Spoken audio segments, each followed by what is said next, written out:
לכבוד שבת, וכל הילדים עומדים סביבה.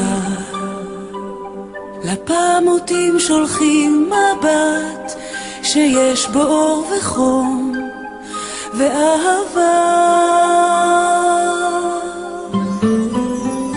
אמא מברכת שבת שלום. Shabbat Shalom.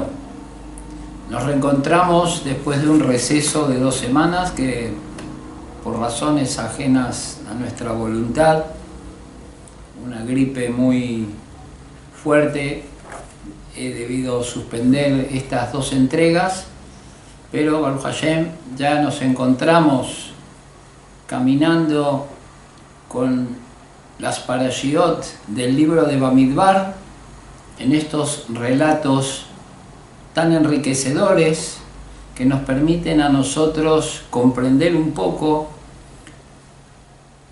los primeros años del pueblo judío como tal en el desierto, camino a la tierra prometida. Ya inició el relato con el libro de Bamidbar, la primer parashá Bamidbar, la semana pasada Nasó, y esta semana leemos Beha'aloteja. Ya hemos hecho énfasis en años anteriores acerca de la menorá y su formato, el premio que había tenido Aarón por no haber sido incluido en la lista de los obsequiantes para la inauguración del tabernáculo, y se le otorgó a él un regalo ad eternum, que era el encendido a diario de él y de sus descendientes de la menorá en el santuario. Esta semana vamos a hacer una referencia un poco también, ya que nuestra perashá incluye un versículo que nos relata el comienzo de la travesía del pueblo de Israel después de la entrega de la Torá, que nos enseñó que era el 20 de Iyar, y que, como todos sabemos, esta travesía, si lo pudiésemos ver de un dron o desde el aire, nos sorprendería de qué manera tan precisa y preciosa se movilizaba el pueblo judío, tanto en el recuadro que envolvía el tabernáculo y el recuadro mayor, que era el campamento hebreo. Según indican nuestros sabios, el orden que las tribus estaban dispuestas alrededor del tabernáculo, según una opinión, fue de acuerdo a cómo se habían organizado los hijos de Jacob para llevar los restos de su padre desde Egipto hasta su lugar de sepultura, y así como fue el orden alrededor del féretro de Jacob, así fue la disposición de las tribus en el desierto alrededor del Mishkan. Hicimos, recuerdo muy bien, una pequeña reflexión en entregas anteriores, en años anteriores, que paradójicamente el Mishkan iba en el centro, y llamé un llamado de atención muy interesante, que el hecho de que el Mishkan estaba en el medio, a una distancia exacta de todas las tribus, era para que de alguna manera ninguna de las tribus se atribuya una cercanía superior, mejor, al ente que es el que mantiene el equilibrio del pueblo de Israel hasta nuestros días. Nadie puede ser el apotropos, nadie deberá ser o considerarse como el dueño de la Torá. la Torá le pertenece a todo el pueblo judío, a los observantes, a los más observantes, a los menos observantes, ya que este pueblo, así como se conducía en el desierto, es mantener un equilibrio permanente a lo largo de nuestra historia con diferentes fuerzas y matices que no son fuerzas que deben pelear unas contra otras, sino que son las que deben amalgamarse de manera tal para mantener a esta nación con un equilibrio permanente. Tarea nada fácil, por cierto. Y la Torá nos relata con lujos de detalles el camino que dijimos. Por un lado, la tradición enseña que era como los había puesto, como se habían dispuesto alrededor del sarcófago, del féretro de Jacob Avinu. Hay otra no menos sugestiva inclinación, que fue la sagacidad que tuvo Moshe para disponer el orden de las tribus sin tener que alterar en ningún momento y bajo ningún aspecto las diferentes fuerzas que tenía cada una y una de estas tribus. Y vamos a ver, según nos relata el texto bíblico, que cada flanco estaba ocupado por 3 tribus. Estamos hablando de lo periférico al Mishkan, ya que en el Mishkan estaba en uno de los sectores Moshe, Aarón y sus hijos. Esto era justo en la entrada del Mishkan. En ambos costados se encontraban los hijos de Merari y los hijos de Kehat, y del otro lado los descendientes de Gereshón. Vamos a ver que los levitas eran los acompañantes, los que se encargaban de los utensilios, del cuidado, de la construcción y el desarme en cada una y una de las travesías, podríamos decir, del pueblo de Israel. Y esto también tenía un carácter de ordenamiento, de prevención bélica, ya que las tribus que iban a ir en el Degel bajo la bandera del batallón del que iba adelante, que era Degel Mahané Yehudá, sabemos que Yehudá estaba compuesta por 3 tribus: Yehudá, Isahar y Zebulún. Si vemos los números, Yehudá tenía 74.600 miembros, 54.400 Isahar y Zebulún 57.400. Estos 3 eran de las más numerosas de todas, ya que para repeler algún ataque frontal hacía falta tener un nutrido número de soldados que podían hacer frente a los enemigos. Después estaba el Degel de Reubén, y Reubén estaba Reubén, Shimón y Gad.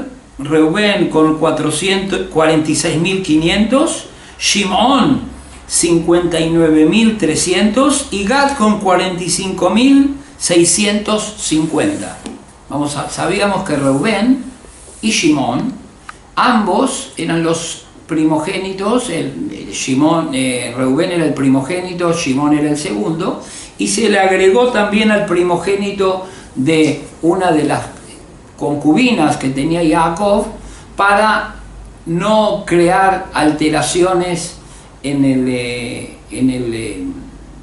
equilibrio de las fuerzas de las tribus. Vamos a ver que cercanos a ellos estaba Kehat, y dentro de poco vamos a leer acerca del levantamiento de Korah. Vaikach Korah ben Itzhar ben Kehat ben Levi. Vamos a ver que Korah pertenecía al flanco que estaba más cercano a Reubén y Shimón, que fueron los que se acoplaron a la rebelión de Koraj, ya que eran también vecinos en este trayecto. Del otro lado de Moshe y su familia, donde estaba la familia de Gershón, tenemos a las tribus descendientes de Jacob y Rachel. Estaban las dos tribus pertenecientes a los hijos de Yosef, Efraín y Menashe, y estaba Binyamin. Vamos a ver que acá los números también tienen cierta preponderancia. Efraín tenía 40.500, Menashe 32.200 y Binyamin tenía 35.400. Y llama la atención un poco, ya que las descendencias de los hijos de las tribus, hay situaciones que nos llaman la atención. Y voy a dar dos ejemplos, y estos dos ejemplos pertenecen a los dos últimos flancos. En el último flanco estaban Dan, Asher y Naftalí, y vamos a ver que cuando la Torá enumera a los hijos y nos los nombra con nombres de los pertenecientes a la prosapia de cada una de las tribus, vamos a ver que Binyamin, que acá tenía 35.400, Binyamin había tenido 10 hijos. Sin embargo, la descendencia de Binyamin quedó acotada, por ejemplo, frente a la de Dan, que tenía 62.700.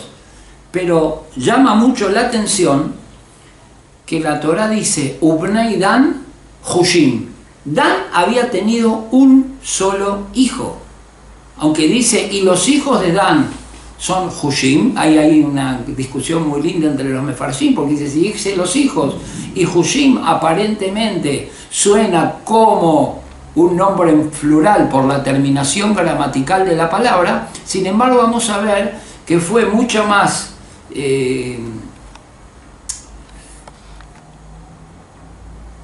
fructífera la descendencia de Dan que la de Binyamin, que tenía 10 hijos, mientras que Dan tenía uno. Y después tenemos Asher y Naftalí. Asher 41.500 y Naftalí 53.400. Esto era el campamento hebreo. Pero vamos a ver que este campamento, con todos los números que tenían, millones de personas organizados, incluso en el relato de cómo estaba organizado el campamento hebreo, sabíamos que había un recato en el ordenamiento de las carpas, de las tiendas, que cada entrada no daba a la entrada de la otra tienda, y dentro de este movimiento multitudinario de millones de personas que se encaminaron en el desierto, se guardaba la intimidad en cada una y una de estos lugares. Y la perashá de esta semana incluye lo que recitamos cuando se abre el Arón HaKodesh, Vahi binso a Aarón, Vayomer Moshe, y fue cuando se movía el Aarón, que ese fue, para algunas opiniones de nuestro Jajamim, este versículo tiene el valor de un Humash entero. Vamos a ver que está puesto entre dos letras en forma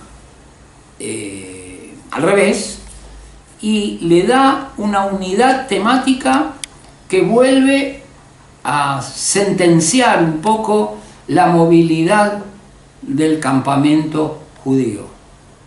Un campamento de por sí que entraba ya, si no hubiesen ocurrido algunas alteraciones, rumbo a la tierra de Israel.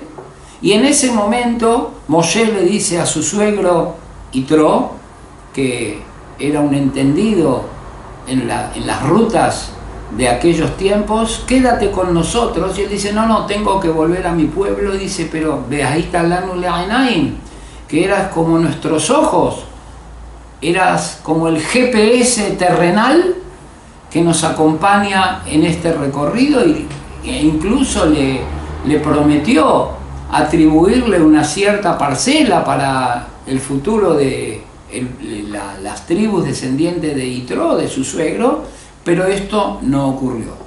De aquí en más vamos a tener semanalmente historias, capítulos, algunos cortos, algunos más extensos, de lo que ocurriría con el devenir del pueblo en el desierto.